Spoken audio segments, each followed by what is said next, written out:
Geography bye Sachin Shinde या YouTube चॅनलवरती तुमचं मनापासून स्वागत आहे। 2 फेब्रुवारीला जी काही आपली कंबाईनची पूर्व परीक्षा होणार आहे त्या परीक्षेला टार्गेट करून आपण ब्रह्मास्त्र टेस्ट सिरीज तुमच्यासाठी घेऊन आलेलो आहे।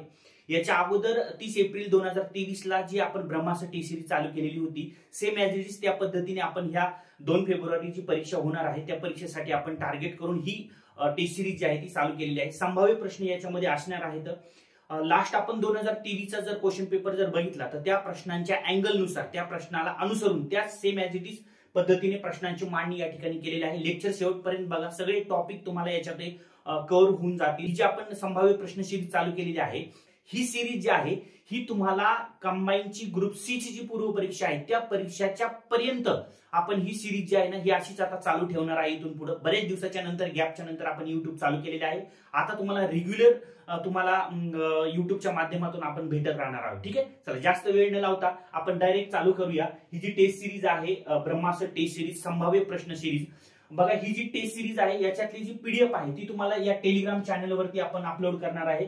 फक्त सर्च करायचे, जे विद्यार्थी नवीन आहेत त्यांनी जीईओ सचिन सर, कॅपिटल नाही स्मॉल लेटर मध्ये जीईओ सचिन सर हे टेलिग्राम चॅनल आहे।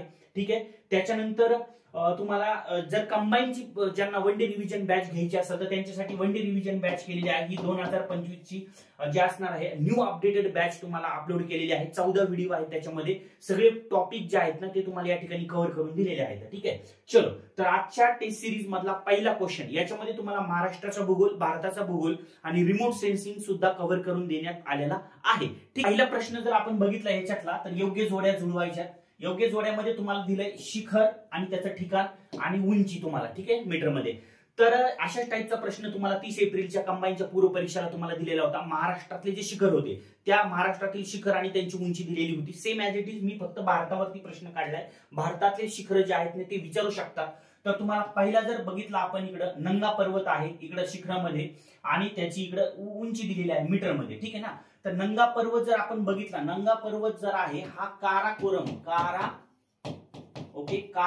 जी पर्वतरांग आहे, काराकोरम पर्वतरांग, या काराकोरम पर्वतरांगेमध्ये नंगा पर्वत आहे आणि हा पश्चिम हिमालयामध्ये सुद्धा तुम्ही सांगू शकता। ओके, पश्चिम हिमालय, तर पश्चिम हिमालय जे आहे त्याच्यामधला नंगा पर्वत ही सर्वाधिक उंचीचं शिखर तुम्हाला देते ना। तिकडे K2 शिखर सुद्धा आहे तुम्हाला। ओके, K2 शिखर जे आहे हे भारतातलं सर्वात उंचीचं शिखर तुम्हाला सांगायचं आहे, कांचनगंगा नाही। K2 हे भारतातलं सर्वात उंच शिखर आहे, कारण का आपण काय आपल्या जो काराकोरम रांग आहे त्याच्यातला जो प्रदेश आहे तो आपण पाकव्याप्त किंवा चीनव्याप्त म्हणतो, तो आपण भारताने त्याचा हे सोडलेला आहे का त्याच्यावरचा हक्क नाही। तर सो K2 हे भारतातलं सर्वात उंच शिखर आहे, नीट लक्षात राहू द्या।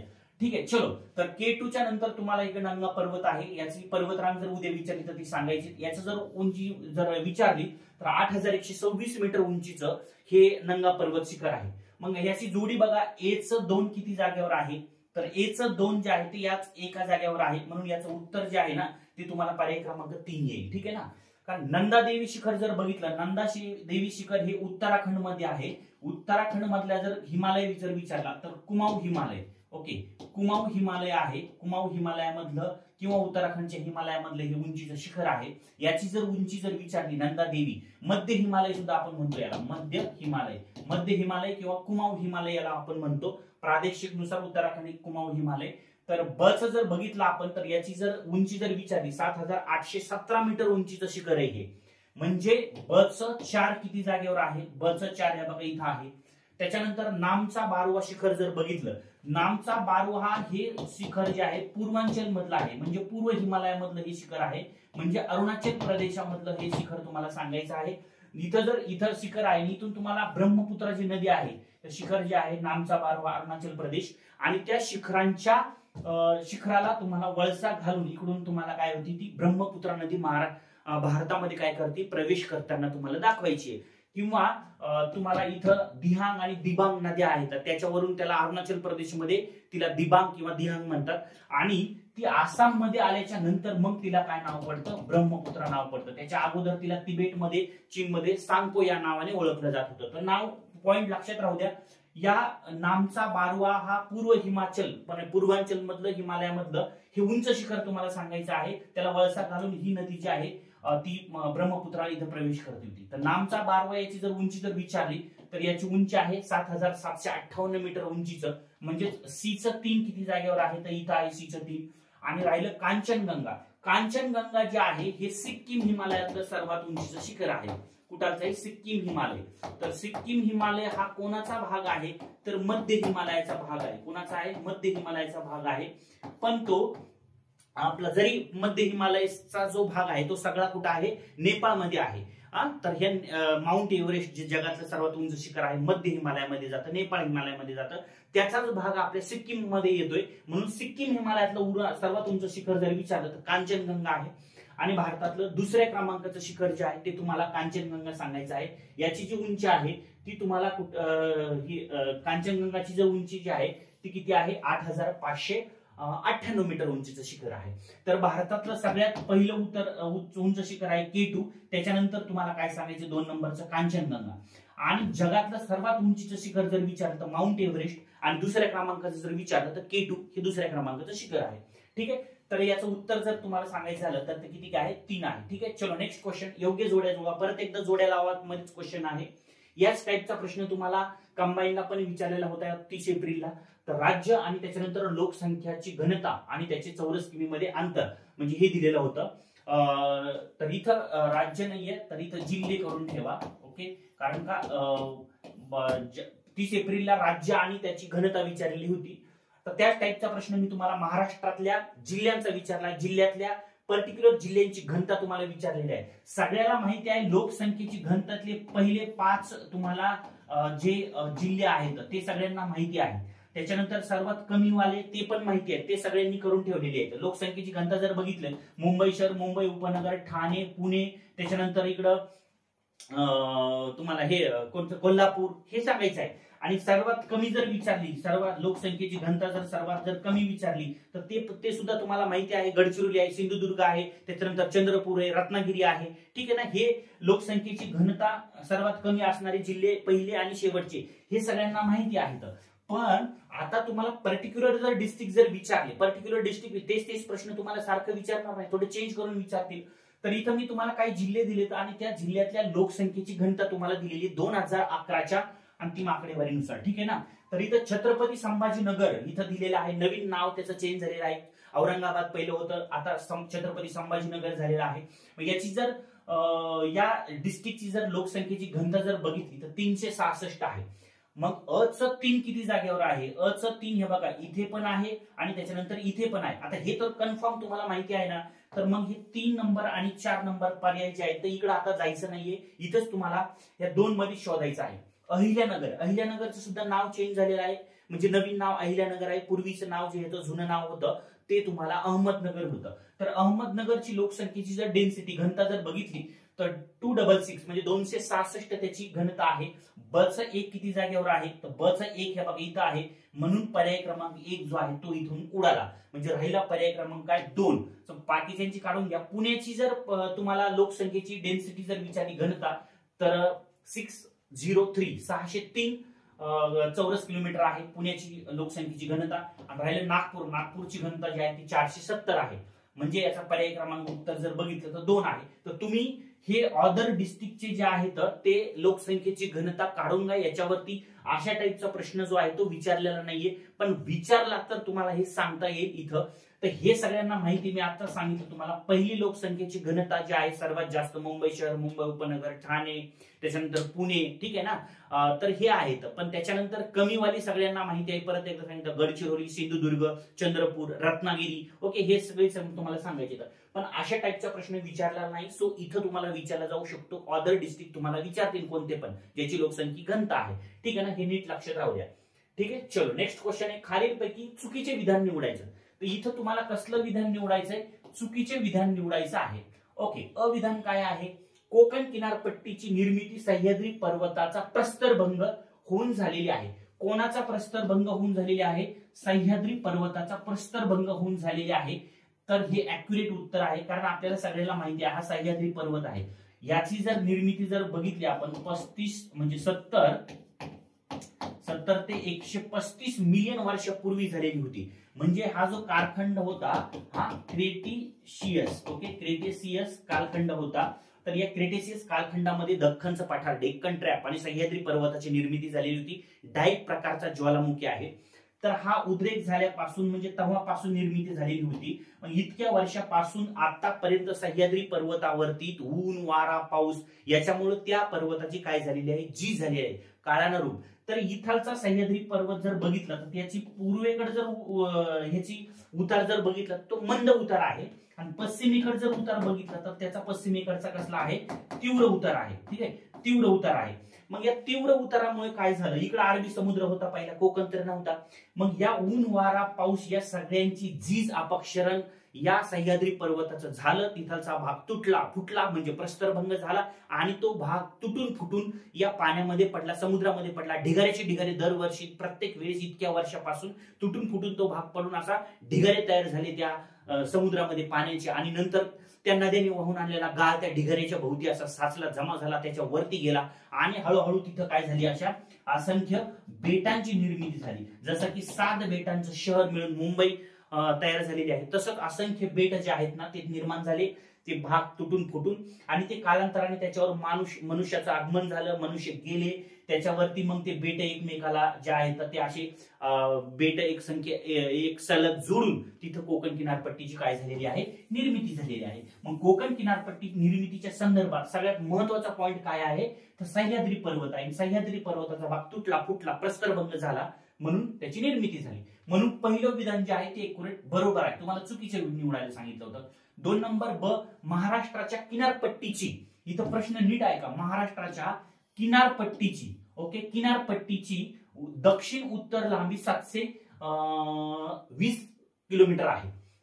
आता ही जी उत्तर दक्षिण जी लांबी आहे ना 720 किलोमीटर, तर इथं विधान काय पाहिजे होतं, महाराष्ट्राच्या समुद्र, ओके, समुद्र किनारा, महाराष्ट्राचा समुद्र किनारा किती लागलेला आहे, तर तो 720 किलोमीटर आहे. महाराष्ट्राला 720 किलोमीटरचा समुद्र किनारा लागलेला आहे, समुद्र किनारा लागलाय. आणि महाराष्ट्राची किनारपट्टी जर बघितली, हा कोकणाचा जो भाग आहे किनारपट्टीचा, म्हणजे सरळ स्ट्रेट जमिनीचा जो भाग आहे त्याला आपण किनारपट्टी म्हणतो. मग कोकण किनारपट्टीची लांबी जर बघितली आपण तर ती आहे 560 किलोमीटर, ओके. म्हणजेच महाराष्ट्राला किती किलोमीटर किनारपट्टी लाभलेली आहे, तर 560. महाराष्ट्राला किती किलोमीटर समुद्र किनारा लाभलेला आहे, तर 720. समुद्र किनारा 720, किनारपट्टी 560. तर इथं महाराष्ट्राच्या किनारपट्टीची दक्षिण उत्तर लांबी 720 किलोमीटर म्हणते. म्हणून हे जे विधान आहे हे कसलं आहे, चुकीचं विधान आहे. तर महाराष्ट्राच्या किनारपट्टीची लांबी ही किती आहे, किनारपट्टीची 560 किलोमीटर आहे. नीट शब्द नीट लक्षात राहतो. ASO मुख्य परीक्षा 2017च्या परीक्षेला 560 किलोमीटर किनारपट्टीची लांबी. क विधान, पश्चिम घाटामुळे कोकणाची रुंदी सर्वत्र सारखी आहे. कोकणाची रुंदी सर्वत्र सारखी आहे का, पहिली गोष्ट नाही. नीट लक्षात राहू द्या, इथं कोकणाची जर आपण रुंदी जर बघितली तर उत्तरेला त्याची रुंदी जी आहे ना ती कशी आहे, म्हणजे जास्त आहे. कोकणाची रुंदी उत्तरेला कशी आहे, जास्त आहे. म्हणजे जर तुम्हाला उत्तरेला बघितली 90 ते 95 किलोमीटर त्याची रुंदी आहे. पण इथं जर उल्हास नदीच्या खोऱ्यात जर बघितलं तर तुम्हाला 100 किलोमीटर पर्यंत कोकणाची रुंदी आहे, बरोबर ना. दक्षिण कोकणात जर गेलात तुम्हाला 40 ते तुम्हाला 45 किलोमीटर कोकणाची रुंदी पाहायला भेटेल. आणि सरासरी ऍव्हरेज जर विचारली कोकणाची रुंदी 30 ते 60 किलोमीटर कोकणाची सरासरी ऍव्हरेज रुंदी आहे. कुडाळला जर बघितलं, तर कुडाळला फक्त 40 किलोमीटर बघितले. म्हणजे कोकणाची रुंदी सर्वत्र सारखी आहे का, नाही. विधान बघा, पश्चिम घाटामुळे कोकणाची रुंदी सर्वत्र सारखी आहे, नाही. कोकणाची रुंदी सर्वत्र सारखी नाही आहे. आणि कोकणाची रुंदी सर्वत्र सारखी का नाहीये, तर त्याचा मुख्य घटक आहे तो म्हणजे कोणता आहे, तर इथं तुम्हाला कोकणाची निर्मिती कशामुळे झाली होती, तर सह्याद्री पर्वताचा प्रस्तरभंग आहे. असं काय सह्याद्री पर्वत तुटलेला फुटलेला भाग जो आहे तो काय मोजून वजन करून असं ढिगारी टाकलेले आहे का, नाही. तर त्याच्यामुळं पश्चिम घाट म्हणजे सह्याद्री पर्वताला पश्चिम घाट म्हणतात. सह्याद्री पर्वतामुळे कोकणाची रुंदी सर्वत्र सारखी नाही. मुख्य कारण सह्याद्री पर्वत आहे, पश्चिम घाट आहे, आणि इथं आहे म्हणते. सो दॅट इज वाय हे उत्तर जे आहे ते रॉंग आहे. ठीक आहे. ड, कोकणाचे भौगोलिक क्षेत्रफळ, कोकणाचं भौगोलिक क्षेत्रफळ 30,394 चौरस किलोमीटर आहे. नीट लक्षात राहू द्या, कोकणाचं जे भौगोलिक क्षेत्रफळ आहे 30,728 चौरस किमी आहे. किती आहे, 30,728 चौरस किमी आहे. हे जे आहे हे रॉंग आहे, नीट लक्षात राहू द्या. भौगोलिक क्षेत्रफळ म्हणजे चुकीचं काय काय आहे, ब क आणि ड चुकीचं आहे. ब क ड इथं ऑप्शन मध्ये बघा काय आहे, हा ब क ड. पर्याय क्रमांक 2 याचं उत्तर सांगायचे तुम्हाला. प्रश्न नीट समजून घ्या, अशा टाईपचे प्रश्न तुम्हाला इथं विचारलेले आहेत. ठीक आहे, नेक्स्ट क्वेश्चन आहे सेम. आपल्याला मागच्या कंबाईनला हा प्रश्न अशा टाईपचा, रायलसीमा, रायल पठार जे आहे, रायलसीमा पठार जे आहे त्या कोणत्या दिशेला आहे कर्नाटक पठाराच्या, असं तुम्हाला प्रश्न विचारलेला होता. सेम ऍज इट इज अशाच टाईपचा प्रश्न तुम्हाला इथं विचारलेला नाहीये, इथं विचारला जाऊ शकतो. कारण का पठारी म्हणजे द्विकल्पी पठार जर आपण बघितलं, ओके, द्विकल्पी पठाराचे जर भाग जर आपण बघितले तर 2 भाग आहेत. म्हणजे एक आहे तुम्हाला उत्तरेकडील पठारी प्रदेश आणि एक आहे तुम्हाला दक्षिणेकडील पठारी प्रदेश. म्हणजे इथं सुद्धा पठारी प्रदेश आहे आणि इथं सुद्धा पठारी प्रदेश आहे. तर या पठारामध्ये असंख्य तुम्हाला पठारांचा भाग पाहायला भेटल आणि थोडेसे काही पर्वतरांगा पाहायला भेटतील. इथं तुम्हाला सगळ्या पठारांचा प्रदेश पाहायला भेटेल. म्हणजे महाराष्ट्र पठार असेल, कर्नाटक पठार असेल, आंध्र तेलंगणाच्या पठारालाच आपण रायलसीमा म्हणतो. ठीक आहे ना, आंध्र प्रदेश तेलंगणाच्या पठाराला काय म्हणतो, रायलसीमा. हे कर्नाटक पठाराच्या कोणत्या साईडला होतं, पूर्वेला होतं. ठीक आहे ना, नीट लक्षात राहू द्या. मग same as it is question जर तुम्हाला इथं विचारलेला आहे तर भारतातल्या पठारी प्रदेश जो आहे तर इथं तुम्हाला प्रश्न अजून विचारलेला नाहीये, पण इथं प्रश्न विचारला जाऊ शकतो. आयएमपी पॉइंट नीट लक्षात राहू द्या. माळवा पठार, आता इथं जर बघितला आपण, हा उत्तरेकडचा जर पठारी प्रदेश जर बघितला तर उत्तरेकडचा पठारी प्रदेशामध्ये तुम्हाला इथं माळवा पठार आहे, इथं मेवाड पठार आहे, बुंदेलखंड पठार आहे, बागेलखंड पठार आहे, छोटा नागपूरचं पठार आहे. ठीक आहे ना, अशा इथं महाराष्ट्र पठार आहे, कर्नाटक पठार आहे, इथं रायलसीमा आंध्र तेलंगणा पठार आहे, घरजातचे डोंगर आहेत. ठीक आहे, अशा टाईपचे हे पठार तुम्हाला पाहायला भेटतील. तर इथं तुम्हाला काय दिलंय, बुंदेलखंड पठाराचे स्थान. म्हणजे जर हे बुंदेलखंड असेल, बुंदेलखंड असेल तर बुंदेलखंडचं स्थान कुठे म्हणतंय, तर माळवा पठाराच्या पश्चिमेला आहे का, मेवाड पठाराच्या पश्चिमेला आहे का, बाघेलखंड पठाराच्या दक्षिणेला आहे का, मेवाड पठाराच्या पूर्वेला आहे. आता नीट लक्षात राहू द्या, हे जे पठार आहे हे कोणतं आहे, हे मेवाड पठार आहे. नीट लक्षात राहू द्या, हे जे पठार आहे हा माळवा पठार आहे. ओके, माळवा पठार. आणि हे जे आहे हे आपला बुंदेलखंड, हा जो आहे हे बाघेलखंड. ओके, बाघेलखंड हा जो आहे हा छोटा नागपूर पठार आहे, छोटा नागपूर पठार. ओके, छोटा नागपूर पठार. ठीक आहे ना, नीट लक्षात राहू द्या. आणि मग इथं जे आहे ते विंध्य पर्वतरांग, अशी विंध्य पर्वतरांग तुम्हाला पाहायला भेटेल. माळवा पठार मेवाड पठाराच्या तुम्हाला इकडे पश्चिमेला जर बघितलं तर इथं असं तुम्हाला अरवली पर्वतरांग जी आहे ती तुम्हाला इथं पाहायला भेटेल.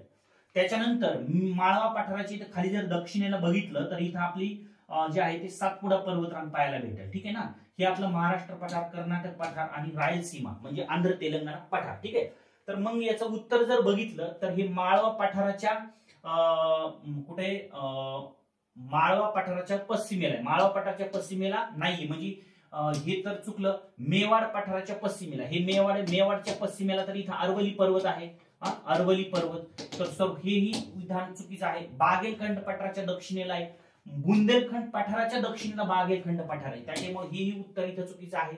मग मेवाड पठाराच्या पूर्वेला हे कोणतं आहे, मेवाड पठार. मेवाड पठाराच्या कुठं आहे, पूर्वेला बुंदेलखंड आहे. पर्याय क्रमांक 4 हे तुम्हाला द्यायचा आहे. नीट लक्षात राहू द्या, भारताच्या द्विकल्पी पठारावर पठारी प्रदेश जो आहे, उत्तरेकडील पठारी प्रदेश, तिथं तुम्हाला पठारांचं माहेरघर त्याला म्हणून ओळखलं जातं. खूप सारे पठारी प्रदेश आहेत. तर याच्यावरती तुम्हाला प्रश्न विचारला जाईल. सो हे आयएमपी इथून अजून विचारलेला नाहीये, तर इथं विचारते, इथं फोकस करून ठेवा. ठीक आहे ना, चलो. तर याचं उत्तर जे आहे पर्याय क्रमांक 4. इथं तुम्हाला डायग्राम मध्ये दिलेली आहे बघा, इथं मेवाड पठार, इथं तुम्हाला अरवली पर्वत, हे बघा मेवाड पठार, बुंदेलखंड, हे माळवा पठार, याच्या खाली जे आहे ना ही डोंगर रांग, ही अरवली पर्वत म्हणजे विंध्य पर्वत रांग दिलेली आहे, त्याच्या खाली सातपुडा पर्वत आहे. इथं तुम्हाला जर बघितलं हे जे आहे ना हे दंडकारण्य आहे, हे मैकल पर्वत रांग तुम्हाला पाहायला भेटत. हा जो प्रदेश आहे हा बाघेलखंड, इथं छोटा नागपूर पठार, हे बुंदेलखंड. ठीक आहे ना, इकडं शिलाँग किंवा मेघालयचे पठार. तर हे पठारी प्रदेश जो आहे उत्तरेकडचा, तिथं प्रश्न अजून विचारलेला नाहीये, तो विचारते ना, नीट लक्षात राहू द्या. ठीक आहे, चलो परत एकदा क्वेश्चन, योग्य जोड्या जुळवा. डोंगर आणि जिल्हा दिलेले आहेत बघा, नीट लक्षात राहू द्या. इथं तुम्हाला महाराष्ट्रातील काही डोंगर रांग दिलेले आहेत आणि इथं त्यांचा काही जिल्हा दिलेला आहे. तर प्राकृतिक मध्ये महाराष्ट्राची प्राकृतिक रचना करताना महाराष्ट्र पठारामध्ये तर पठार, ओके, महाराष्ट्रातले पठार, त्याच्यानंतर तुम्हाला डोंगर आणि त्याच्यानंतर तुम्हाला टेकड्या. हे जे 3 पॉइंट आहेत ना, हे व्हेरी आयएमपी येतं. इथं प्रश्न खूप वेळा रिपीट होतोय, सारखा पडतोय. महाराष्ट्रातील पठार आणि त्यांचा जिल्हा योग्य जोड्या लावा. पठार, डोंगर आणि त्यांचे जिल्हे यांच्या जोड्या लावा. टेकड्या आणि त्यांच्या जिल्हे यांच्या जोड्या लावा. तर ह्या आयएमपी कंबाईनला सारखा याच्यावर प्रश्न पडतोय. तर इथं अजून सध्या नीट बघून जा, याच्यावर प्रश्न विचारतील तुम्हाला. तर मी काही महाराष्ट्रातील काही टेकड्या डोंगर रांग दिलेल्या आहेत, तर त्या नीट बघून घ्या. याच्या जोड्या लावायच्या. डोंगर आणि जिल्हा. चिकोंडी डोंगर रांग. चिकोंडी डोंगर रांग जर बघितलं तुम्ही तर कोल्हापूरमध्ये आहे. तर अ 4 किती जागेवर आहे? अ 4 हे बघा, इथे एक आहे आणि त्याच्यानंतर इथं आहे. आता कन्फर्म उत्तर 2 आणि 3 तर नाही येतं, हे कट करून टाका. तुम्हाला 2 आणि 1 आणि 3 नाही येतं, 2 आणि 4 मध्येच तुम्हाला उत्तर शोधायचे.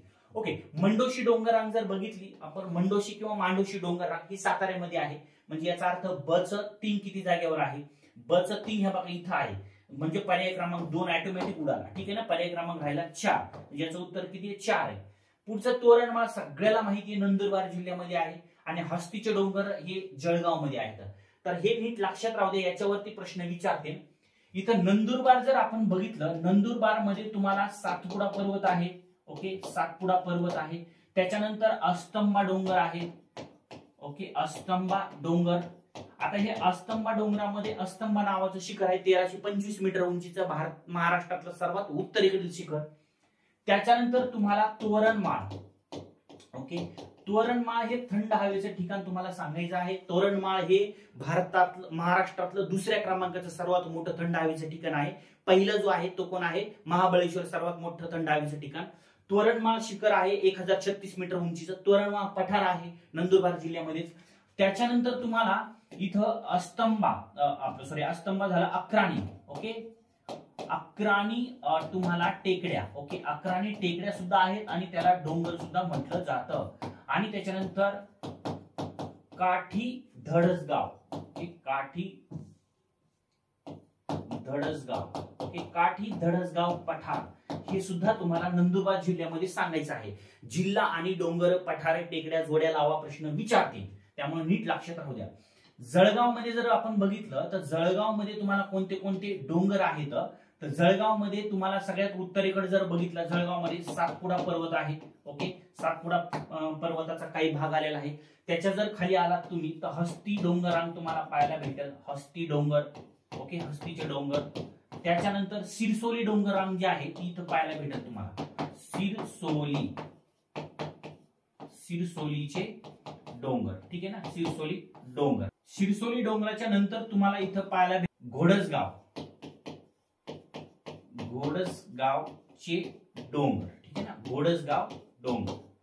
बाकी तुम्हाला सातमाळा डोंगर आणि हे त्यानंतर हे पर्टिक्युलर तुम्हाला जे आहेत हे या जळगाव जिल्ह्यामध्ये तुम्हाला सांगायचे आहेत. कोल्हापूरमध्ये जर बघितलं तर कोल्हापूरमध्ये सगळ्यात उत्तरेकडे जर बघितलं तुम्हाला पन्हाळा. ओके, पन्हाळ्याचे डोंगर तुम्हाला इथं सांगायचे आहेत. पन्हाळ्याचे डोंगर कोल्हापूर जिल्ह्यामध्ये.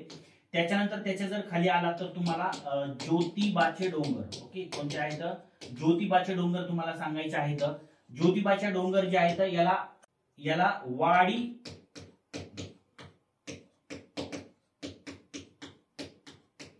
वाडी रत्नागिरी असं सुद्धा म्हणतात. कारण का, याच्यावरती तुम्हाला ऑलरेडी जो प्रश्न आहे तो पडलेला होता. कोणत्या डोंगर रांगाला वाडी रत्नागिरी म्हणतात? तर हे ज्योतिबाचे डोंगर आहेत कोल्हापूरमधले, वाडी रत्नागिरी म्हणून त्याला ओळखलं जातं. त्याच्या खाली जर बघितलं तर उत्तर आणि त्याच्यानंतर दक्षिण दूधगंगा डोंगर आहेत. दूधगंगा. ओके, असे 2 उत्तर आणि दक्षिण दूधगंगा डोंगर रांग आहेत. आणि त्याच्यानंतर तुम्हाला हे चिकोंडी डोंगर रांग जे आहे ते तुम्हाला इथं कोल्हापूरमध्येच पाहायला भेटतील. तर हे असे डोंगर रांग जिल्हा आहेत ना, त्याच्यावरती तुम्हाला परीक्षेला प्रश्न विचारते. लक्षात राहू द्या, महाराष्ट्रातील सातारा जिल्हा आणि सांगली जिल्हा हे 2 जिल्हे जर बघितले तर या 2 जिल्ह्यामध्ये सर्वात जास्त डोंगर रांगा पाहायला भेटतील. तर याचं उत्तर तुम्हाला पर्याय क्रमांक 4 आहे. मी इथं तुम्हाला दिलेला आहे. हा जर बघितला आपण पुणे जिल्ह्यामध्ये जर बघितलं, हरिश्चंद्र डोंगर आहेत. शिंगी डोंगर रांग तुम्हाला पाहायला भेटेल. मांडवी डोंगर रांग जे आहे ती तुम्हाला याच्यामध्ये पाहायला भेटेल. तासुबाईचे डोंगर किंवा तसुबाईचे डोंगर. आता हे तसुबाई आणि तासुबाईचे डोंगर जे आहेत ना, हे एमपीएससीने याच्या अगोदर विचारलेले आहेत. शिंगी डोंगर रांग पुण्यातली ही एमपीएससीने प्रश्न विचारलेला आहे. बघा तामिनीचे डोंगर प्रश्न चुकणार नाही, हे तुम्हाला माहिती आहे, सगळ्यांना माहिती आहे तामिनीचे डोंगर पुण्यामध्ये आहेत, तामिनीचा घाट. मांडवी डोंगर, तसुबाईचे डोंगर, आंबाला डोंगर हे वेगळे डोंगर आहेत, तर ते पुण्यामध्ये काही विद्यार्थ्यांना ते सांगता येणार नाही, चुकतील, तर नीट लक्षात राहू द्या. आंबाला डोंगर, तामिनीचे डोंगर, शिंगी डोंगर रांग आहेत, मांडवी डोंगर, तसुबाईचे डोंगर आणि त्याच्यानंतर हरिश्चंद्र डोंगर. तर हे जे आहेत हे पुणे जिल्ह्यामध्ये तुम्हाला डोंगर सांगायचे. उद्या प्रश्न अजून हे वेगळे जे आहेत ह्याच्यावर प्रश्न विचारलेला नाही. दोन डोंगर एमपीएससीने विचारले, ते बाकीचे विचारलेले नाहीयेत. चला, तर हा स्टारफिश सारखा जो आकार आहे हा सोलापूरचा आहे. तर सोलापूरमध्ये कोणते कोणते डोंगर रांग आहेत, तर इथं महादेव डोंगराचा थोडासा भाग येतो, बालाघाट डोंगराचा पण थोडासा भाग येतो, रामलिंग डोंगर जे आहे हा पर्टिक्युलर रामलिंग डोंगर जे आहे ना तो सोलापूरमध्ये येतो, हे नीट लक्षात राहू द्या. त्याच्यानंतर हा सांगली जिल्हा आहे आडवा, कोणता आहे सांगली जिल्हा, असा आडवा पसरलेला आहे सांगली जिल्हा. सांगली जिल्ह्यामध्ये तुम्हाला बेलगवाडचे डोंगर सांगायचे आहेत, अजून प्रश्न विचारलेला नाही. बेलगवाड डोंगर, आष्टा डोंगर रांग अजून परीक्षेला प्रश्न विचारला नाही, नीट लक्षात राहू द्या. बीड जिल्ह्यामध्ये आष्टी तालुका आहे, वर्ध्यामध्ये आष्टी तालुका आहे, याचा अर्थ त्यांना जोडी नाही लावायची. तर आष्टा डोंगर रांग जे आहे ती सांगली जिल्ह्यामध्ये आहे. त्याच्यानंतर मल्लिकार्जुन डोंगर, याच्यावर प्रश्न नाही विचारला अजून. हा, दंडोबाचे डोंगर जे आहेत याच्यावर प्रश्न ऑलरेडी एमपीएससीने विचारून झालेला आहे, ठीक आहे ना. त्याच्यानंतर कमल भैरवचे डोंगर, काल भैरव किंवा कमल भैरवचे डोंगर हाही विचारलेला नाही अजून. पण होनाईचे डोंगर जे आहेत ते तुम्हाला एमपीएससीने प्रश्न विचारलेला आहे, ठीक आहे ना. त्याच्यानंतर शुक्राचार्याचे डोंगर आहेत, आडवा डोंगर आहे, मुचुंडी डोंगर आहे. आता बघा चिकोंडी डोंगर आणि मुचुंडी डोंगर कन्फ्युज होऊ नका. चिकोंडी आणि पन्हाळ्याचे डोंगर हे तुम्हाला पीएसआय ला जे आहेत ना हे ऑलरेडी विचारून झालेला आहे प्रश्न, राज्यसेवाला आणि पीएसआय ला, पन्हाळ्याची चिकोंडी डोंगर. पण मुचुंडी डोंगर, चिकोंडी आणि मुचुंडी सांगलीमध्ये आहे आणि शुक्राचार्याचे डोंगर सांगलीमध्ये आहेत. हे सांगलीमधले डोंगर जे आहेत ना बरेचसे अजून विचारायचे राहिलेत, अजून प्रश्न पडलेला नाही, पडू शकतो.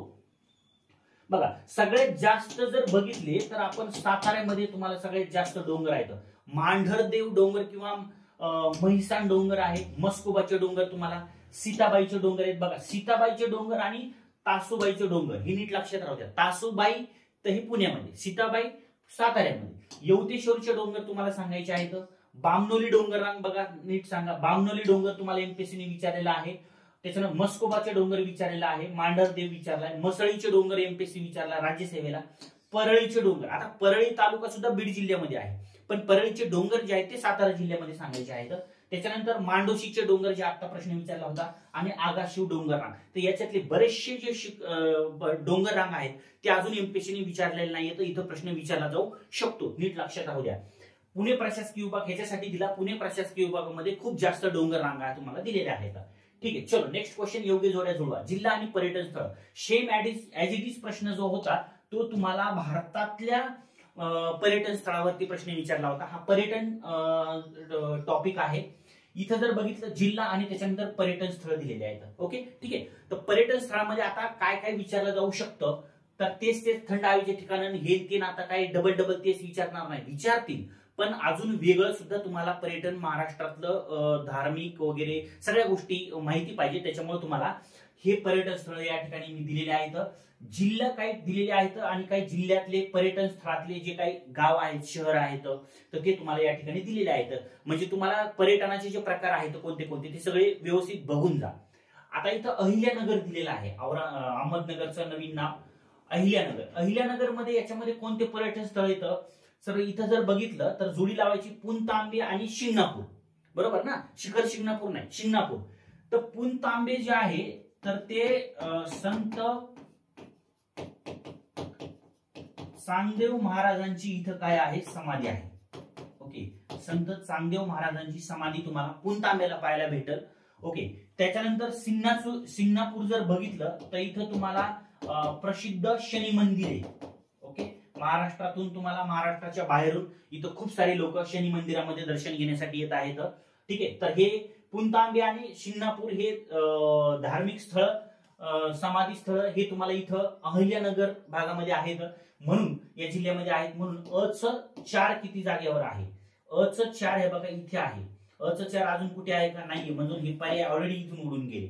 बट तरी पण बघून घ्या. बीड मध्ये तुम्हाला जर बघितलं तर इथं तुम्हाला बीड मध्ये काय सांगायचं आहे, हा तर बीड मध्ये सांगायचंय तुम्हाला नामलगाव आणि त्याच्यानंतर राक्षस भवन.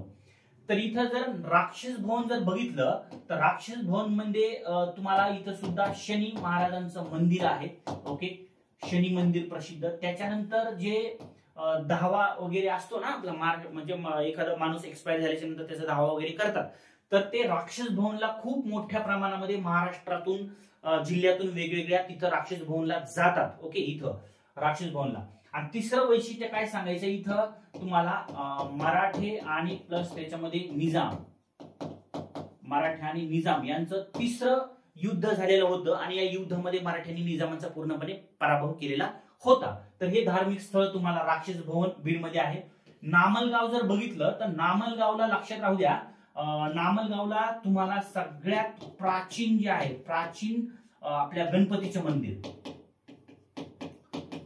सगळ्यात प्राचीन गणपतीचं मंदिर आहे या नामलगावला. इथं खूप सारे जे लोक आहेत या नामलगावला, म्हणजे आपण काय म्हणतो जागृत गणपतीचं देवस्थान इथं तुम्हाला पाहायला भेटेल. प्राचीन देवस्थान आहे हे गणपतीचं, आणि इथं खूप साऱ्या लांबून लांबून लोक जे आहेत ते गणपतीचं दर्शन करण्यासाठी काय करतात, इथं येत असतात नामलगावला. म्हणून बीडचं तुम्हाला नामलगाव आणि त्याच्यानंतर राक्षस भवन हे जोड्या लावायचे. सातारा जिल्हा, साताऱ्यामध्ये जर बघितलं आपण तर सातारामध्ये अजिंक्य तारा आणि सज्जनगड हे किल्ले जे आहेत प्रसिद्ध, हे तुम्हाला साताऱ्यामध्ये सांगायचे आहेत पर्यटन स्थळ. आणि त्याच्यानंतर भंडारा जो जिल्हा आहे याच्यामध्ये तुम्हाला राहिलेला जो आहे तो आहे मेंढा आणि त्याच्यानंतर पैनी. ओके, पैनी. तर हे मेंढा आणि पैनी काय आहे तर हे विदर्भातले जे काय 8 अष्टविनायक आहेत. ओके, 8 अष्टविनायक स्थळ जे आहेत त्याच्यापैकी हे भंडारा जिल्ह्यामधले 2 अष्टविनायक स्थळ आहेत,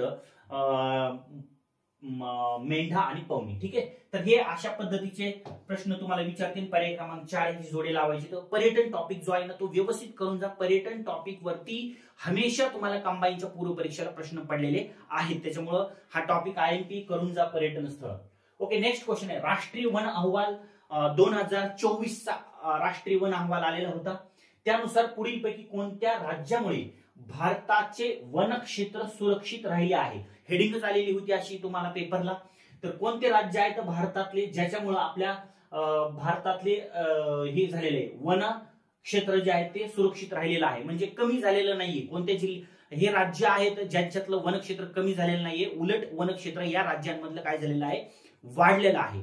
तर मग याच्यामध्ये जर बघितलं सिक्कीम आहे, उत्तराखंड आहे, मणिपूर तुम्हाला दिले, हिमाचल प्रदेश आहे, त्रिपुरा आहे आणि छत्तीसगड आहे. याच्यापैकी कोणते राज्य आहेत ज्याचं वनक्षेत्र वाढलेलं आहे? तर नीट लक्षात राहू द्या, तर सिक्कीमचं सगळ्यात जास्त वनक्षेत्र जे आहे ना ते भारतामध्ये वाढलेलं आहे. हे 13 डिसेंबरला, ओके, 13 डिसेंबरला आर्थिक अहवाल हा म्हणजे वनस्थिती अहवाल आलेला होता. आणि त्याच्यानुसार सगळ्यात भारतातलं सगळ्यात जास्त वनक्षेत्र वाढलेलं जे राज्य आहे ते आहे सिक्कीम.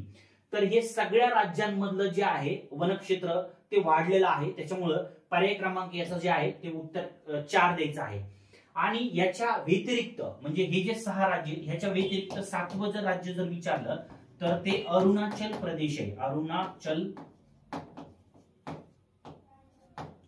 अरुणाचल प्रदेशात सुद्धा हे वाढलेलं तुम्हाला वनक्षेत्र आहे. आणि त्याच्यानंतर अंदमान व निकोबार हे जे काही बेटे आहेत यांचं सुद्धा वनक्षेत्र वाढलेलं आहे. तर हे 8 राज्य आहेत, एक केंद्रशासित प्रदेश, यांचं वनक्षेत्र भारतामध्ये नवीन जो काय आर्थिक अहवाल 2024 आलेला आहे याच्यामध्ये वाढलेलं क्षेत्र पाहिजे. आणि याच्यामध्ये जर तुम्ही बघितलं तर महाराष्ट्र, ओके, महाराष्ट्र आणि त्याच्यानंतर तुम्हाला उत्तर प्रदेश, ओके, उत्तर प्रदेश, तर यांचं वाढलेलं नाहीये. यांनी क्षेत्र जे आहे ते कमी झालेलं आहे थोडंसं. ठीक आहे, तर नीट लक्षात राहू दे, यांचं कमी झालेलं आहे आणि यांचं वाढलेलं आहे, थोडंसं वाढलेलं आहे. याच्यामुळे काही फायदा म्हणजे सुरक्षित राहिलेलं नाहीये. ठीक आहे, थोडक्यात म्हणायचंय. याच्यामध्ये जर आपण बघितलं हे 2024 नुसार जर आपण जगामध्ये जर आपण बघितलं तर याच्यामध्ये सगळ्यात जास्त वनक्षेत्र वाढलेला जर देश जर बघितला तर तो चीन आहे. त्याच्यानंतर ऑस्ट्रेलिया आहे 2 नंबरला, ऑस्ट्रेलिया, ओके, ऑस्ट्रेलिया. आणि त्याच्यानंतर 3 नंबर वरती आपला भारत देश आहे. हे भारताचं वन क्षेत्र जे आहे ते जगात 3ऱ्या क्रमांकावर तुम्हाला सांगायचं आहे. पहिला चीन, दुसरा ऑस्ट्रेलिया आणि तिसरा कोण आहे? भारत आहे. ठीक आहे, तर हे नीट लक्षात राहू दे. ह्या टाईपचा प्रश्न अजून विचारलेला नाहीये, हा इथं तुम्हाला विचारला जाऊ शकतो. IMP पॉइंट आहे. ठीक आहे, चलो नेक्स्ट क्वेश्चन आहे. योग्य जोड्या जुळवा किंवा जोडी जुळवायची तुम्हाला. नदी, धरणाचे नाव आणि जलाशय. बघा हा जो प्रश्न आहे ना, हा तुम्हाला असला 2022 ला अशा टाईपचे प्रश्न जे होते ते यायला सुरुवात झाली होती 21-22 ला. आणि या अशा टाईपच्या प्रश्नांनी खूप साऱ्या विद्यार्थ्यांचं उत्तर जे होते ते चुकीचे आलेले होते. तर इथं नीट बघून घ्या. एका ठिकाणी नदी दिलेली आहे, त्या नदीवरती कोणतं धरण आहे आणि त्या धरणातल्या पाण्याला, जलाशयाला काय नाव दिलेले आहे तर ते तुम्हाला इथं दिलेले आहेत. तर आता बरेचशा धरणातल्या पाण्याला, जलाशयाला वेगवेगळे नाव दिलेले आहेत. तुम्हाला फक्त 7-8 माहित असते, मी तुम्हाला सगळेच या ठिकाणी देतो. बघा अगोदर बघून घ्या. वेळवंडी नदी जर बघितली आपण, वेळवंडी नदीवरती भाटघरचं धरण आहे. कोणतं आहे? वेळवंडी नदीवर भाटघरचं धरण. याला आपण लॉईड धरण सुद्धा म्हणतो. लॉईड, ओके, लॉईड धरण. तर हे वेळवंडी नदीवर आहे. आणि भाटघर धरण जे आहे म्हणजे वेळवंडी नदीवर भाटघरचं धरण. आणि याचं जर बघितलं आपण तर याचं जर हे म्हणजे याच्या धरणातल्या जलाशयाला जर नाव बघितलं तर एसाजी कंक जलाशय आहे. मग असं अ3 आणि 1 कुठं दिसतंय का? अ3 आणि 1 तर नाहीये दिसत आहे, म्हणून हे विधांतरीचं इथं असू शकत नाहीये. आंबी नदी जी आहे, आंबी नदी नीट लक्षात राहू द्या, ही मुठ्ठा नदीची उपनदी आहे. या आंबी नदीवरती जर तुम्हाला प्रश्न जर विचारला तर पानसेत धरण आहे. आंबी नदीवरती पानसेत धरण आहे. आणि पानसेत धरणातल्या जलाशयाला जे नाव दिलेलं आहे तर ते आहे तुम्हाला तानाजी सागर. काय दिलेलं आहे? तानाजी सागर. त्याच्यानंतर मोशी नदी जर बघितली, ही जर तुम्हाला मुठ्ठा नदीचीच आहे उपनदी मोशी नदी. मोशी नदीवरती तुम्हाला वरसगावचा डॅम दिलेला आहे, वरसगाव धरण. आणि या वरसगावच्या धरणातल्या जलाशयाला जर नाव जर विचारलं तुम्हाला तर ते वरसगाव वीर बाजी पासलकर त्या धरणातल्या जलाशयाला नाव दिलेलं आहे. आणि कुकडी नदीवरती माणिकडोहच आहे, पण माणिकडोह धरणातल्या जलाशयाला नाव दिलेलं आहे शहाजी सागर. तर डचं 3 किती जागेवर आहे? हे बघा, ही जोडी जी आहे ना ही बरोबर लागते. कुकडी, माणिकडोह आणि त्याच्यानंतर शहाजी सागर. बघा ड 4 आणि त्याच्यानंतर 3, बरोबर ना, म्हणून पर्याय क्रमांक 4. हे नीट समजलं का? इथं काही ठिकाणी तुम्हाला ते 4 आणि 2 उलटे झाले काय तर नाहीये, नीट लक्षात राहू द्या. इथं तुम्हाला नदी, त्यावरील धरण आणि त्या धरणातल्या जलाशयाला दिलेलं नाव आहे. याची योग्य जोडी असा पर्याय क्रमांक 4 मध्ये जुळतोय. अशा टाईपचा प्रश्न तुम्हाला अजून जर विचारला किंवा नुसता जिल्हा आणि त्या धरण जोड्या लावा किंवा तुम्हाला धरण आणि त्या धरणातल्या जलाशयाला दिलेलं नाव असे योग्य जोड्या लावा, अजून रिपीट क्वेश्चन होऊ शकतो. सो इथं तुम्हाला महाराष्ट्रातले सगळे दिले. पानसेत धरण आंबी नदीवरती आहे, तानाजी सागर. वरसगाव धरण आहे मोशी नदीवरती, वीर बाजी पासलकर. भाटघर धरण आहे लॉईड धरण वेळवंडी नदीवर, एसाजी कंक जलाशय. जायकवाडी धरण आहे गोदावरी नदीवरती, नाथसागर. संत नाथ महाराजांची तिथे समाधी आहे म्हणून तुम्हाला तिथं त्याला नाव दिलेलं आहे. माणिकडोह कुकडी नदीवरती, शहाजी सागर नाव दिले. राधानगरी भोगावती नदीवरती लक्ष्मी सागर नाव दिले त्याला जलाशयाला. वैतरणा नदीवर वैतरणा धरण तुम्हाला दिलेलं होतं. मोंडक सागर जलाशयाला नाव आहे. मध्य वैतरणा हे जे धरण आहे वैतरणा नदीवरच, पण त्याच्या जलाशयाला नाव दिले बाळासाहेब ठाकरे जलाशय. कोयना नदीवर कोयना शिवाजी सागर माहिती. उजनीवरती भीमा यशवंत सागर माहिती आहे. विष्णुपुरीवरती गोदावरी नदी म्हणजे विष्णुपुरी हे धरण गोदावरी नदी राहील. शंकर सागर हे नाव आहे नांदेड जिल्ह्यामधलं हे धरण. मुळा नदीवरती म्हणजे मुळा धरण मुळा नदीवरती आहे, त्याच्या जलाशयाला नाव संत ज्ञानेश्वर. हातनूर प्रकल्प आहे धरण, तापी नदीवर मुक्ताई सागर जलाशय नाव दिले. चांदोली वारणा नदीवरचं त्याला वसंत सागर नाव दिले. भंडारदऱ्याला ऑर्थर लेक आपण विल्सन डॅम सुद्धा म्हणू शकतो. गोसी खुर्द इंदिरा सागर त्याच्या जलाशयाला नाव आहे. तोतला डोह मेघदूत जलाशय त्याच्या धरणाला नाव आहे. तानसा धरण आहे जगन्नाथ शंकर शेठ त्याच्या जलाशयाला नाव. आणि दूधगंगा आहे राजेश्री शाहू सागर असं त्या जलाशयाला नाव आहे. एवढे मोठे तुम्हाला कोणत्याही पुस्तकात दिलेले नाहीये, तर हे सगळे नीट आहे, हे व्यवस्थित लिहून घ्या किंवा स्क्रीनशॉट मारा. याच्यावरती तुम्हाला प्रश्न जे आहेत ना ते विचारले जाऊ शकते. इथं तुम्हाला विचारते तर या दोन्हीचा पण जो आहे ना ते स्क्रीनशॉट काढून ठेवा. एवढे मोठे कोणत्याही पुस्तकात दिलेले नाहीये, ठीक आहे, एकाच ठिकाणी. चलो नेक्स्ट क्वेश्चन तुम्हाला आहे. डॉक्टर त्रिवार्था यांनी महाराष्ट्राची विभागणी 3 हवामान विभागात केली आहे. ओके, तीन हवामान विभाग कोणते कोणते आहेत? AM, त्याच्यानंतर AW आणि त्याच्यानंतर BSH. ओके, AW आणि त्याच्यानंतर BH. तीन कोणते कोणते आहेत? AM, त्याच्यानंतर AW आणि त्याच्यानंतर BSH. हे हवामान विभाग डॉक्टर त्रिवार्थ यांनी काय केलेले आहेत? मांडलेले आहेत. तर डॉक्टर त्रिवार्थ यांनी महाराष्ट्राची विभागणी तीन हवामान विभाग केली आहे. महाराष्ट्राच्या कोणत्या प्रदेशाचा समावेश? बघा, प्रादेशिक विभाग किंवा प्रदेशाचा समावेश मान्सून सॅवना, नीट लक्षात राहू द्या, कोणत्या भागामध्ये? मान्सून सॅवना हवामान विभागात केला आहे. हे तुम्हाला चार भाग दिले. मराठवाडा विभाग दिलेला आहे, कोकण विभाग दिलेला आहे, प्रादेशिक विभाग आणि खानदेश दिलेला आहे आणि विदर्भ दिलेला आहे. आता नीट लक्षात राहू द्या, इथं संपूर्ण समावेश येतो. त्या कोणत्या प्रदेशाचा समावेश मान्सून सॅवना प्रदेशामध्ये होत आहे असं यांनी दिलेलं आहे. तर AM जर बघितला आपण तर मान्सून हा पर्जन्याचा प्रदेश आहे. म्हणजे इथं मी तुम्हाला डायग्राम दाखवतो. बघा, हा जो आहे इथं AM, हा AM जो प्रदेश आहे हा काय दिला तुम्हाला दिलेला आहे? AM म्हणजे उष्णकटिबंधीय पावसाळी हवामान. ओके, उष्णकटिबंधीय पावसाळी हवामानाचा जो प्रदेश आहे तो AM मध्ये दिलेला आहे. आता त्याच्यानंतर AW जर आपण बघितला, हा इथं AW आहे आणि हा सगळा इकडे काय आहे? AW आहे. उष्णकटिबंधीय कसला आहे? उष्णकटिबंधीय सॅवना. सॅवना कोरडा दमट हा प्रदेश आहे, ऋतुकालीन आहे. तर हा जर बघितला याच्यामध्ये हा सगळा आहे, म्हणजे बीड आहे, औरंगाबाद, जालना, त्याच्यानंतर परभणी, हिंगोली, नांदेड, लातूर या सगळ्यांचा समावेश जो आहे ते तुम्हाला कशामध्ये होत आहे? तर AW मध्ये होत आहे, म्हणजे सॅवना प्रदेशामध्ये होत आहे. म्हणून याचं जे उत्तर आहे तर ते तुम्हाला काय दिलेलं आहे? मराठवाडा दिलेला आहे. आता बघा, कोकणचा कुठं भाग गेला रे? तर कोकणाचा उष्णकटिबंधीय पावसाळी हवामानामध्ये गेलेला आहे. खानदेश जो आहे, खानदेश, तर हा जर खानदेश जर बघितला तर हा खानदेश BSH मध्ये पण येतोय आणि AW मध्ये पण येतोय. त्याच्यामुळे हा खानदेश तर होऊ शकत नाहीये. ठीक आहे ना. त्याच्यानंतर राहिला विदर्भ. आता हा जो विदर्भ आहे, या विदर्भाचा सगळा भाग जो आहे हा कशामध्ये आहे? तुम्हाला आपल्या ह्याच्यामध्ये आहे, उष्णकटिबंधीय सॅवना आणि उष्णे. पण याच्या मधला जो भाग आहे, जरी इकडे जरी विचारता असला तुम्हाला, AW मध्ये जरी विचारता असला किंवा AM मध्ये जर, AM मध्ये तर येणार नाही, AW मध्ये जर याचा येऊ शकतोय. पण यांच्यामध्ये नीट लक्षात राहू द्या, उन्हाळी आणि हिवाळी याच्यामध्ये तापमानामध्ये जो आहे तो खूप मोठ्या प्रमाणामध्ये फरक आहे. ठीक आहे ना. त्याच्यामुळे नीट लक्षात राहू द्या, कारण का आपण नुसतं उष्णकटिबंधीय सॅवना प्रदेश किंवा उष्णकटिबंधीय पावसाळी प्रदेश नाही बघत, तर त्याच्यातल्या उन्हाळ्यातले आणि हिवाळ्यातलं टेम्परेचर सुद्धा बघतो आपण. तर हा जो मराठवाडा जो आहे याच्यामध्ये तुम्हाला टेम्परेचर जे आहे हिवाळ्यामध्ये 18°C पेक्षा तुम्हाला जास्त दिलेलं असतं. ओके, आणि इकडे जर बघितलं तर ते टेम्परेचर ते तुम्हाला खूप मोठ्या प्रमाणामध्ये जास्त असतं. उन्हाळ्यातलं तर 48°C पर्यंत जातं, इथलच्या भागाचं 37, 38, 35°C पर्यंत जातं. ठीक आहे. तर हा जो प्रदेश आहे त्याच्यानुसार तुम्हाला विचारलेला आहे. तर हवामान प्रदेश जो आहे, हवामान विभाग केलेला आहे त्याचे 3, त्याच्यापैकी तुम्हाला मराठवाडा जो आहे तो त्याच्यामध्ये जास्त येत आहे. ठीक आहे ना. चलो, नेक्स्ट क्वेश्चन आहे, खालीलपैकी कोणते राष्ट्रीय महामार्ग महाराष्ट्रातून जात नाहीत? महाराष्ट्रातून जात नाहीत. तर राष्ट्रीय महामार्गावरती प्रश्न विचारते, दळणवळणावरती.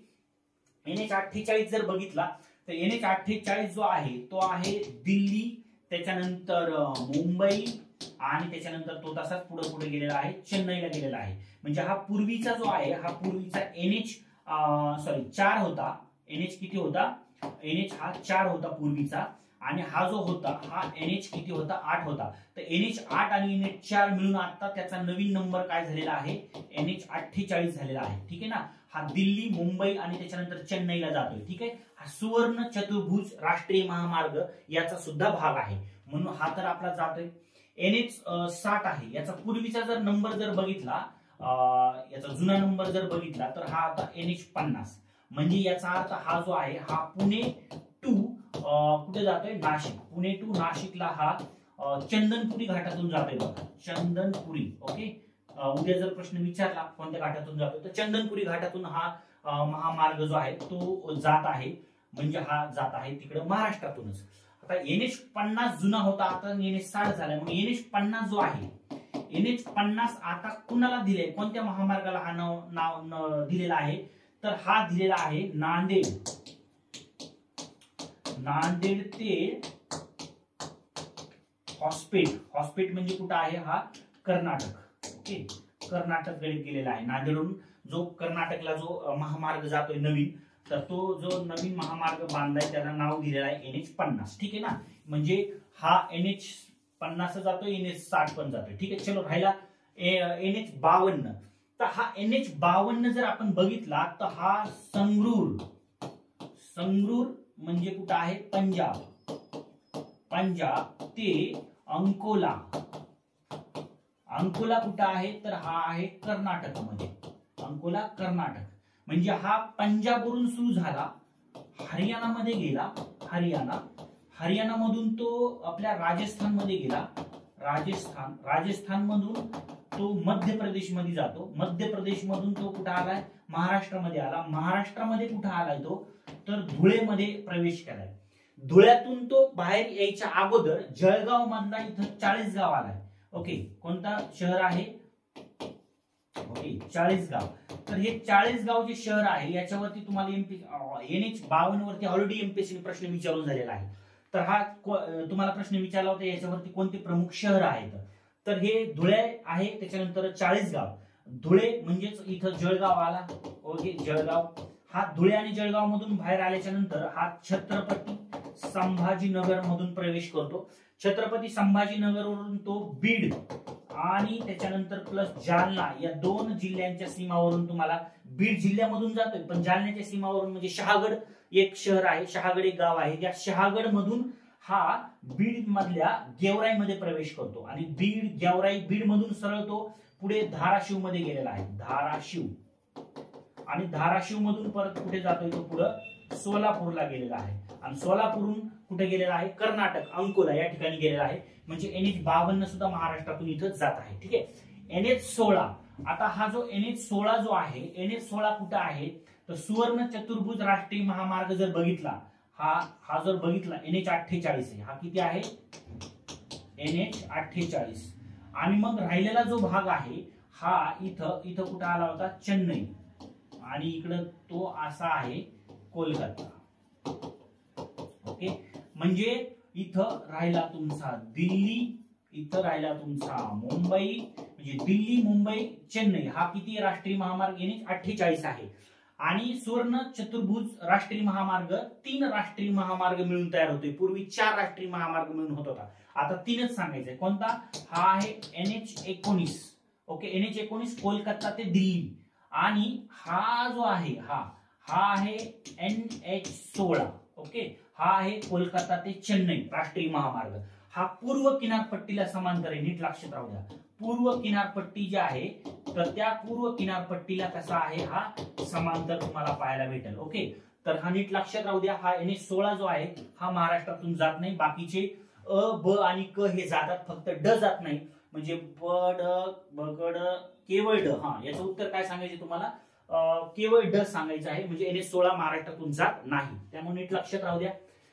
खालीलपैकी योग्य जोड्या जुळवा. तर योग्य जोड्या जुळवायच्या कशाच्या, पर्वतांचे प्रकार आणि उदाहरण. बघा, हा याच्या अगोदर तुम्हाला प्रश्न विचारला होता, पर्वत पठारावरती प्रश्न विचारला होता की जगातले तुम्हाला पठार दिले होते आणि त्याचे प्रकार दिले होते, पर्वतपदीय पठार, आठवतंय का. तर अशा टाईपचे प्रश्न तुम्हाला, जसं इथं आता तुम्हाला पर्वताचे प्रकार विचारते ना, पर्वताचे प्रकार कोणते कोणते येतं, अवशिष्ट पर्वत आहे, गट पर्वत आहे, ज्वालामुखी पर्वत आहे, वली पर्वत आहे, अजून एक घुमटाकार पर्वत, हे सुद्धा पर्वताचा प्रकार आहे. मग इथं तुम्हाला पर्वताचा प्रकार दिलाय आणि त्याच्या जोड्या लावायच्या, तो कोणत्या प्रकारचा पर्वत आहे इथं. तर इथं तुम्हाला पर्वताच्या प्रकारामध्ये अवशिष्ट पर्वत म्हणजे असा पर्वत ज्या पर्वताचे अवशेष शिल्लक नाही राहिलेले, तो पर्वत नाही राहिला, आता त्याचं डोंगर पठार टेकड्यामध्ये रूपांतर झाले. का, तर हे जे पर्वत असतात हे कसले पर्वत असतात, अतिशय म्हणजे अत्यंत प्राचीन पर्वतरांग असतात. मग भारतातला सगळ्यात प्राचीन पर्वतरांग जर बघितली तर ती आहे अरवली पर्वत. आणि अवशिष्ट पर्वताचं उदाहरण तुम्हाला अरवली पर्वत सांगायचं आहे, कारण एवढ्या दिवसापासून याची निर्मिती झालेली आहे. त्याचं ऊन, वारा, पाऊस याचं सप्रक्षरण, अपक्षरण, अपघटन, प्रस्तरभंग झाला आणि याचं डोंगर पठार टेकड्यामध्ये असंख्य याचं रूपांतर झालेलं आहे. तर असा अवशिष्ट पर्वत, प्राचीन पर्वतरांग आहे अरवली. तर अरवली पर्वत, सापुडा पर्वत आणि विंध्य पर्वत सुद्धा अवशिष्ट पर्वत याला आपण म्हणतो, कारण यांचं सुद्धा आता मोठ्या प्रमाणामध्ये काय झालंय, झीज झालेलं आहे. ठीक आहे, इथं पर्टिक्युलर मला द्यायचंय, गट पर्वत, गट पर्वताची जोडी जी आहे ती सातपुडा पर्वतला लावायची. गट पर्वत म्हणजे काय, समज हा एक तुम्हाला काय दिलेला आहे, खडक आहे.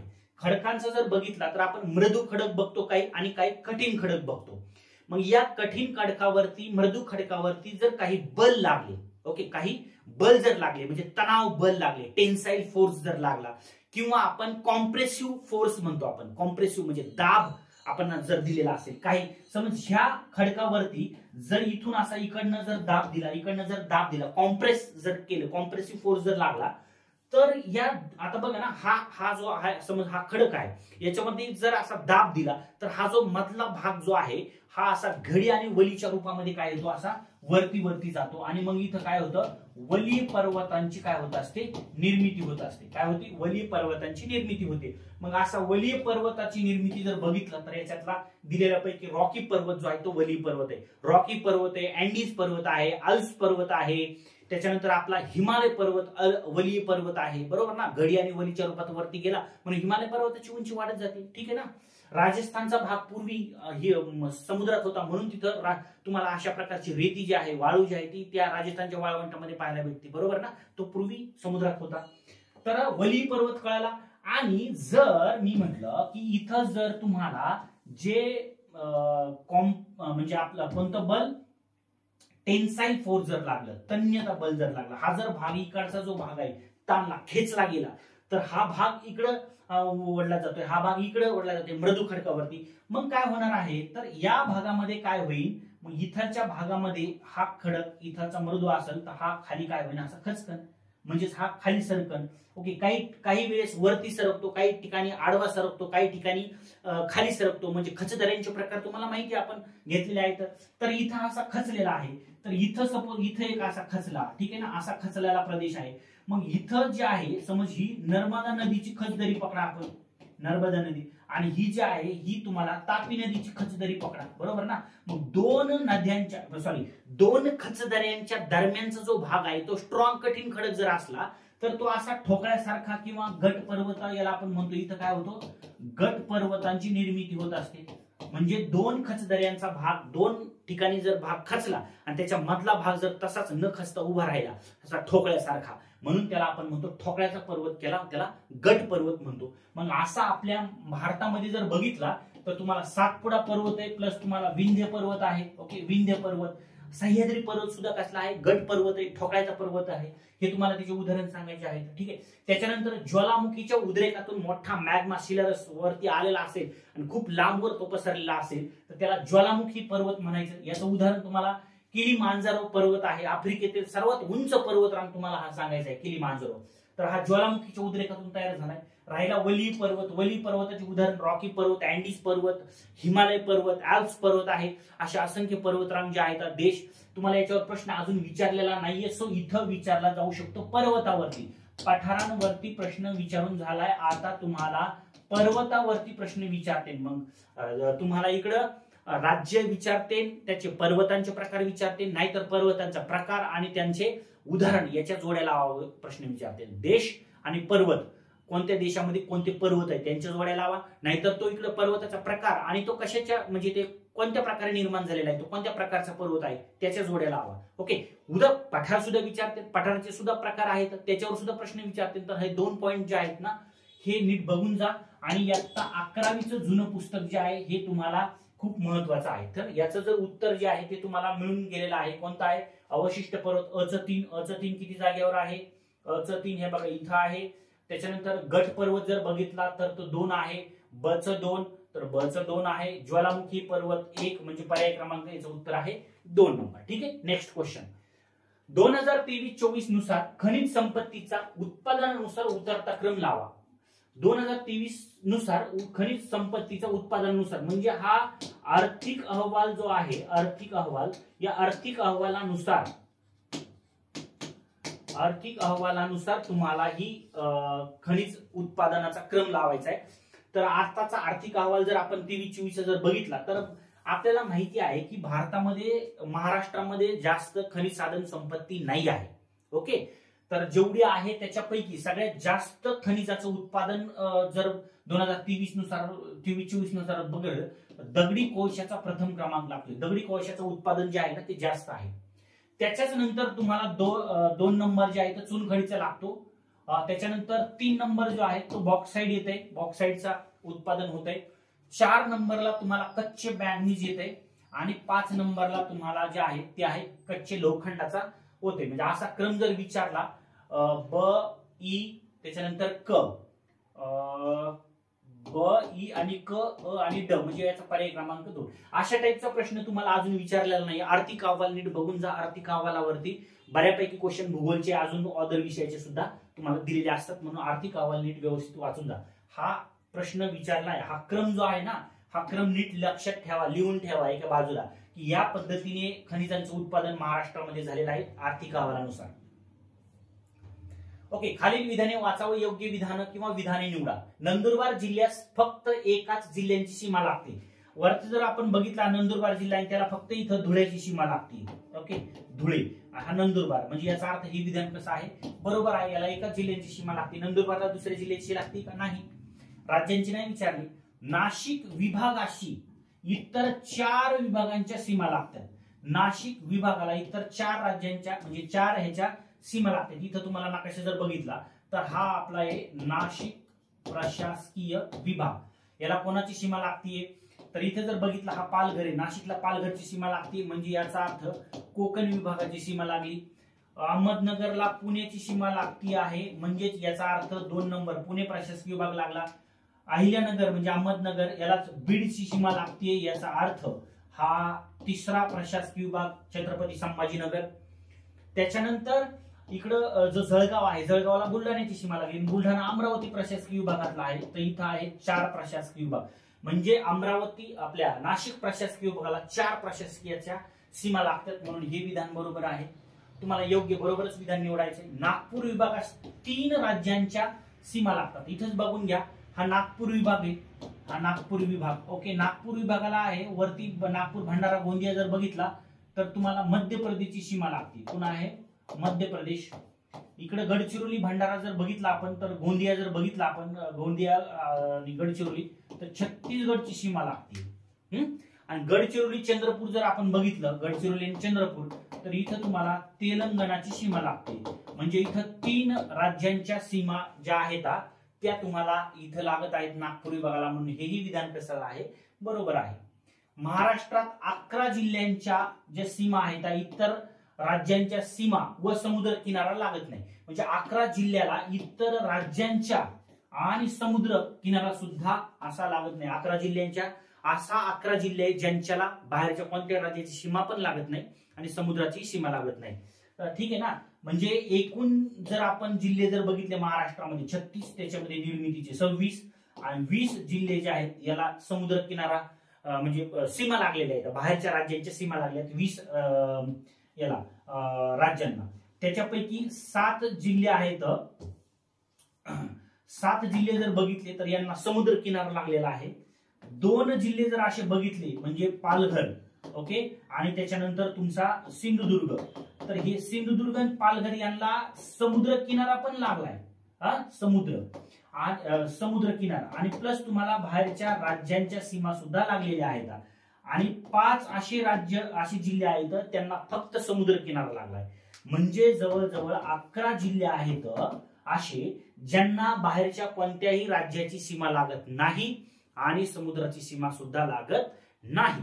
असे 11 जिल्हे आहेत आणि याच्यावरती याच 11 जिल्ह्यांवरती आतापर्यंत 6 प्रश्न पडले. 6 प्रश्न कोणते आहेत जसं की तुम्हाला अहमदनगर जिल्ह्याला घड्याळाच्या काट्यानुसार ज्या जिल्ह्यांच्या सीमा लागते त्याचा क्रम लावा. औरंगाबाद जिल्ह्याला कोणत्या जिल्ह्याच्या सीमा लागतात, पुण्याला कोणत्या जिल्ह्याच्या, हिंगोली, त्याच्यानंतर वर्ध्याला तुम्हाला विचारलेला प्रश्न आहे. हिंगोलीला प्रश्न विचारलेला आहे कोणत्या जिल्ह्याच्या सीमा, वाशिमवर प्रश्न विचारला कोणत्या जिल्ह्याच्या सीमा लागतात. तर हे 11 जिल्हे आहेत ना याच्याच वरती प्रश्न होईल म्हणून हे 11 जिल्हे आयएमपी येतं हे नीट लक्षात राहू दे. 11 जिल्ह्यांच्या सीमा बघून जा कोणत्या कोणत्या जिल्ह्याच्या लागतात आणि कोणत्या जिल्ह्यामध्ये कोणत्या तालुके नीट बघून घ्या त्याचं ऑब्झर्वेशन करा. तुम्हाला आपल्या टेलिग्रामवरती पीडीएफ पण पाठवलेली होती. 36 जिल्ह्यांमध्ये तुम्हाला ज्या ज्या जिल्ह्यांमधले तालुके आहेत त्या तालुक्यांची सीमा पाठवली होती. म्हणजे उत्तरेकडचा कोणता, दक्षिणेकडचा, पूर्वेला सगळं भरून तुम्हाला पाठवलं होतं. पीडीएफ शोधा नीट बघून घ्या त्याच्यावरती. जीईओ नीट लक्षात राहू द्या. टेलिग्राम चॅनल स्मॉल GEOSACHINSIR, फक्त @ लावायचं नाही, अजिबात नाही लावायचं, फक्त स्मॉल GEO सचिन सर हे टेलिग्राम चॅनल आहे, त्याच्यावरती ही PDF तुम्हाला सांगितलं टाकून जाईल. चलो मग हे सगळे जे विधान आहेत हे बरोबर आहेत, याचा अर्थ वरीलपैकी सर्व विधान कसले आहेत या ठिकाणचे बरोबर आहेत. ठीक आहे, चलो नेक्स्ट क्वेश्चन. भारतामध्ये सर्वात प्रथम 1920 मध्ये डॅडॅश या शहराचे हवाई छायाचित्र काढण्यात आले. रिमोट सेन्सिंगचा पार्ट आहे, रिमोट सेन्सिंग एरियल फोटोग्राफी, त्याच्यातला पार्ट कोणता आहे, एरियल फोटोग्राफी, हवाई छायाचित्र. तर याच्या अगोदर तुम्हाला प्रश्न काय विचारलेला होता की भारतामध्ये सर्वात प्रथम हवाई छायाचित्राचा प्रयोग कधी करण्यात आलेला होता, तर तो कधी करण्यात आला होता, 1920 मध्ये करण्यात आला होता. नीट लक्षात राहू द्या, ही जी तुम्हाला कंबाईनची जी परीक्षा आहे, या कंबाईनच्या परीक्षेला रिमोट सेन्सिंग नवीन जो टॉपिक ऍड झालेला आहे, याच्यात खूप डीप मध्ये जाऊ नका. जे मुलं राज्यसेवेची तयारी करतात त्यांना हे सोपं जाणार आहे, पण ज्यांनी राज्यसेवेचा अभ्यास केला नाही, टार्गेट फक्त कंबाईन आहे, त्यांनी रिमोट सेन्सिंग हा एरिया खूप डीप मध्ये जायचं नाही, वरवरचं व्यवस्थित वाचून जा. ठीक आहे ना, खूप जास्त डीप मध्ये जाऊ नका. तर हे वरवरचे प्रश्न विचारते. तर भारतामध्ये सर्वात प्रथम 1920 मध्ये हवाई छायाचित्रण करण्यात आलं होतं. ते कशावर करण्यात आलं होतं, चेन्नई, दिल्ली, आग्रा का मथुरा, कोणाचा हवाई म्हणजे एरियल फोटोग्राफी, हवा म्हणजे हवाई छायाचित्रामधून याचं फोटो काढण्यात आलेला होता. तर याचं उत्तर जे आहे ते आग्रा आहे. सगळ्यात अगोदर आग्रा या शहराचं भारतातलं 1920 मध्ये हवाई छायाचित्रण करण्यात आलेलं होतं, एरियल फोटोग्राफी. ते एरियल फोटोग्राफीचे जे पूर्वीचे जे माध्यम होते, ऐतिहासिक पार्श्वभूमी जर बघितली तर पूर्वी जो बलून तुम्हाला माहिती मोठा बलून होता ना, त्याला कॅमेरा असायचा आणि त्याच्यातून चित्र काढायचे. म्हणजे बलून त्याचे जर माध्यम जर विचारलं, हवाई छायाचित्राचे माध्यम जर तुम्हाला विचारले, बलून होते, त्याच्यानंतर कबूतर होतं, कबुतराच्या गळ्यामध्ये कॅमेरा बांधायचे, त्याचे सुद्धा फोटो काढत होते कबूतर. त्याच्यानंतर आता जर बघितलं आपण ड्रोन वगैरे आहे, तर ड्रोनने सुद्धा तुम्हाला व्हिडिओ शूटिंग किंवा फोटोग्राफी केली जाते. ठीक आहे ना, कॅमेरा वगैरे आहे. तर असे वेगवेगळे पूर्वीचे होते, त्याच्यानुसार त्याचा हा माध्यम जर विचारले तर उद्याच्या परीक्षेत तसा प्रश्न विचारला नाहीये, पण तो विचारला तर माध्यम पण नीट लक्षात राहू दे. ठीक आहे ना, तर रिमोट सेन्सिंग खूप डीप मध्ये जाऊ नका. 1858 मध्ये स्पागर, पेलियक्स आणि पॅरिस या शहराचं त्यांनी सगळ्यात अगोदर छायाचित्रण केलं होतं. 1860 मध्ये जेम्स बॉलेन्स आणि ब्लॅक आणि सॅम्युअल यांनी काय केलं होतं, बलूनचा वापर करून बोस्टन शहराचा वापर केला होता.